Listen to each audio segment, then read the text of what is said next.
नमस्कार मित्रांनो. तर आज होते आपले ओपनिंग आणि आपल्यासोबत होता अनुज. आपल्याला जायचं होतं ओल्ड मैदान चर्चगेट. तर आपण पोचला छत्रपती शिवाजी महाराज टर्मिनसने आपल्याला उतरायचं होतं. तर आम्ही उतरलात आणि आपल्याला बाहेर पडायचं होतं स्टेशनच्या. तर स्टेशनच्या बाहेर पडलात आणि आपल्याला जायचं होतं मैदानामध्ये आणि पोचलो आपण ॲपेक्सला. ॲपेक्सपासून होता 5-10 मिनटाच्या अंतरावर.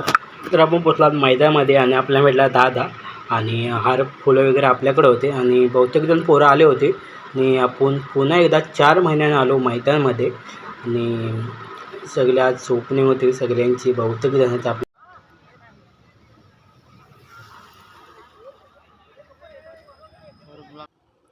नवीन सीझन, नवा जोश, क्रिकेटचा थरार पुन्हा एकदा अनुभवण्यासाठी सज्ज जगमाता क्रिकेट संघ उंबरठ्यात.